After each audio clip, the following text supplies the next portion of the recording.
Assalamualaikum anak-anak, selamat pagi, salam berani, semangat belajar, belajar dari rumah. Baik anak-anak, hari ini kita bertemu lagi pada pelajaran Bahasa Indonesia bersama saya, Ibu Novianti SPD. Pada pembelajaran sebelumnya, Ibu sudah berjanji bahwa akan memberikan video kelanjutan dari teks laporan percobaan, yaitu ciri kebahasaan teks laporan percobaan. Sebelum memulai pembelajaran, lebih baik kita berdoa terlebih dahulu menurut agama dan kepercayaan masing-masing. Berdoa dimulai. Bismillahirrahmanirrahim. Nah, sebelum melanjut ke materi, materi sebelumnya adalah membahas tentang struktur teks laporan percobaan. Nah, hari ini kita akan membahas materi selanjutnya, yaitu masih di KD 3.2 menelaah struktur kebahasaan dari teks laporan percobaan. Tujuannya yaitu menjelaskan ciri-ciri kebahasaan struktur teks laporan percobaan. Nah, kalian jangan lupa juga mengisi absen di link Google Form yang telah Ibu berikan ya. Baik, materi yang pertama yaitu unsur kebahasaan yang berhubungan dengan kalimat perintah. Jadi di dalam teks laporan percobaan, unsur kebahasaan pertama yaitu kalimat perintah. Apa sih kalimat perintah? Kalimat perintah merupakan kalimat yang mengandung makna meminta atau memerintah seseorang untuk melakukan sesuatu. Atau bisa juga kalimat yang isinya menyuruh orang lain untuk melakukan sesuatu yang kita kehendaki. Nah, di dalam kalimat perintah ya ada ciri-cirinya. Ciri yang pertama yaitu kalimat perintah jika dilisankan berintonasi naik di awal dan berintonasi rendah di akhir. Ya, jadi contohnya seperti ini. Tutup pintu itu. Tutup pintu itu. Nah, tutup di kalimat awal intonasinya naik jika dilisankan dan menurun di akhir kalimat. Ya. Nah, kalau di ragam tulis ada tanda baca, tanda seru. Nah, ini tanda baca, tanda seru itu menunjukkan bahwa itu kalimat perintah. Ciri yang kedua yaitu kalimat perintah dalam ragam tulis diakhiri dengan tanda seru seperti tadi ya. Contohnya, nah ini. Jadi ada tanda serunya. Contoh yang kedua, masukkan air ke dalam perasan jeruk. Nah, masukkan air ke dalam perasan jeruk.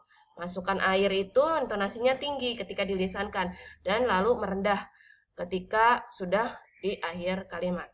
Contoh yang ketiga, siapkan alat dan bahan yang dibutuhkan. Nah, seperti itu. Oke, lanjut. Yang kedua adalah kata hubung atau konjungsi. Jadi di dalam teks laporan percobaan menggunakan kata hubung atau konjungsi yang menyatakan urutan. Ya, kata hubung sendiri ialah kata yang berfungsi menghubungkan satuan gramatik yang satu dengan yang lain untuk membentuk satuan gramatik yang lebih besar. Atau bisa juga kata hubung atau konjungsi adalah kata yang menghubungkan kata dengan kata, frasa dengan frasa, klausa dengan klausa, atau kalimat dengan kalimat. Konjungsi yang menyatakan urutan, contoh katanya adalah yang pertama ada mula-mula, kemudian setelah itu, dan selanjutnya. Kita ke contoh saja ya. Nah, ini contoh kalimat dengan menggunakan kata hubung atau konjungsi. Contoh yang pertama, di sini ada kalimat pertama-tama siapkan alat dan bahan. Nah, di sini ada kata pertama-tama ya. Nah, pertama-tama ini adalah konjungsi. Ya, di sini bukan kalimat perintah karena tidak ada tanda serunya. Ini harusnya menggunakan tanda seru karena ini adalah kalimat perintah. Ya, ini terjadi kesalahan ya. Nah, pertama-tama siapkan alat dan bahan. Ini konjungsi urutan. Yang kedua, kemudian masukkan air ke dalam perasan jeruk. Nah, kemudian ini adalah konjungsi antar kalimat. Dia menghubungkan dengan kalimat yang pertama ke sini ya. Pertama-tama siapkan alat dan bahan. Kemudian masukkan air ke dalam perasan jeruk. Lalu ada lagi kalimat setelah itu aduklah hingga tercampur. Nah, setelah itu ini adalah konjungsi urutan. Dia menerangkan kalimat yang kedua dan ketiga. Nah, dari sini ke sini. Ya, kemudian masukkan air ke dalam perasan jeruk. Setelah itu aduklah hingga tercampur. Ini namanya konjungsi antar kalimat. Ya, konjungsi urutan antar kalimat. Lanjut. Selanjutnya adalah kata bilangan atau kata numeralia. Ya, numeralia atau kata bilangan adalah kata yang menyatakan jumlah benda atau urutannya dalam suatu deret. Ya, jadi kata bilangan itu dibagi menjadi dua jenis. Ada kata bilangan tentu atau takrif, yaitu contohnya 1, setengah, ketujuh, ketiga, kedua. Nah, itu kata bilangan tentu yang bisa diukur. Ya, ada lagi kata bilangan tak tentu. Contohnya beberapa, seluruh, banyak. Nah, kata bilangan tak tentu itu tidak ada ukuran pastinya. Jadi, contoh seluruh itu kan bisa jumlahnya banyak gitu kan. Atau banyaknya itu bisa tidak terhitung. Nah, itu adalah kata bilangan tak tentu, tidak ada ukurannya. Nah, kita lihat contohnya. Contohnya seperti kalimat di bawah ini. Nomor 1, masukkan 250 gram gula pasir. Di sini ada kata bilangan 250 gram. Nah, ini termasuk kata bilangan tentu atau takrif. Jadi ada ukurannya pasti 250 gram. Ya. Nah, yang kedua, kemudian tambahkan garam secukupnya. Nah, secukupnya di sini ini adalah kata bilangan tak tentu.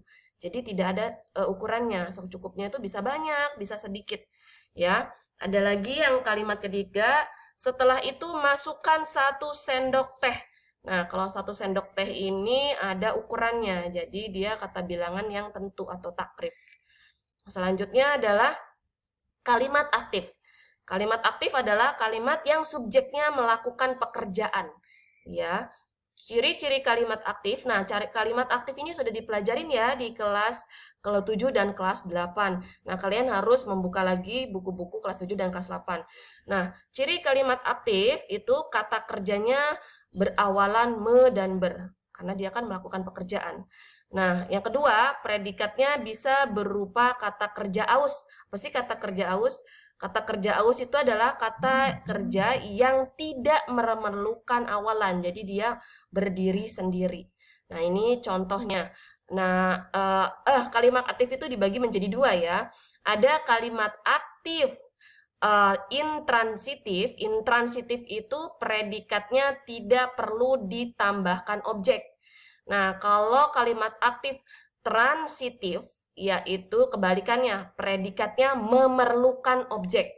Nah, agar lebih jelasnya kita lihat contohnya. Nah, ini contoh kalimat aktif. Rian mengigau sepanjang malam. Andi membaca novel sepanjang malam.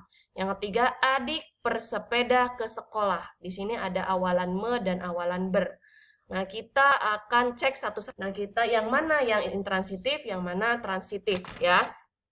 Nah, yang pertama, Rian mengigau sepanjang malam. Di sini Rian adalah subjek, mengigau adalah predikat, sepanjang malam keterangan waktu. Ini disebut kalimat aktif intransitif. Kenapa? Karena di dalam kalimat ini tidak ada objek. Ya, jadi dia tidak perlu objek. Jadi kalau ada kalimat Rian mengigau, itu juga sudah benar. Karena tidak menggunakan objek, jadi tidak masalah. Jadi dia bisa berdiri sendiri. Nah, yang kedua itu ada kalimat Andi membaca novel di rumahnya. Ini termasuk kalimat transitif. Kenapa transitif? Karena, nah di belakang predikatnya ini harus ada objek. Ketika Andi membaca di rumah, membacanya itu apa? Membaca apa? Jadi harus ada objeknya, ya. Jadi harus jelas. Makanya ini disebut kalimat aktif transitif, ya. Jadi harus ada objeknya. Nah, yang ketiga, adik bersepeda ke sekolah. Dia termasuk aktif intransitif karena tidak memerlukan objek. Adik bersepeda saja sudah benar. Nah, apalagi ada keterangan tempat, adik bersepeda ke sekolah. Nah, ini bedanya kalimat aktif intransitif dan transitif. Selanjutnya, menggunakan istilah. Nah, ini yang sering digunakan di dalam teks laporan percobaan. Istilah itu menurut KBBI adalah gabungan kata yang dengan cermat mengungkapkan makna, konsep, dan keadaan atau sifat yang khas dalam bidang tertentu. Ilmiah jadi bersifat ilmu. Jadi istilah ilmiah adalah gabungan kata yang bersifat keilmuan yang digunakan dalam sebuah teks, dalam hal ini teks laporan percobaan tentunya. Istilah itu bisa digunakan dalam satu bidang tertentu. Contohnya bisa di bidang ilmiah, seni, hukum, ataupun olahraga. Nah, ini adalah contoh istilah. Yang pertama, buah sirsak mengandung segudang manfaat. Manfaat dari buah sirsak tersebut diantaranya untuk penderita hipertensi. Di sini ada kata hipertensi. Hipertensi biasanya digunakan dalam istilah kedokteran. Dia menyebutkan penyakit. Hipertensi itu kata lainnya adalah darah tinggi. Nah, ini adalah disebut istilah ilmiah. Yang kedua, padahal proses fotosintesis bertujuan menghasilkan karbohidrat yang berperan penting dalam pembentukan klorofil. Di sini ada kata fotosintesis, ada kata karbohidrat, ada kata klorofil. Nah, ini biasanya digunakan dalam bidang biologi, ya, atau dalam penelitian ilmiah lah, tumbuh-tumbuhan, ya. Jadi itu ciri kebahasaan yang berhubungan dengan kata istilah, contoh istilah, ya.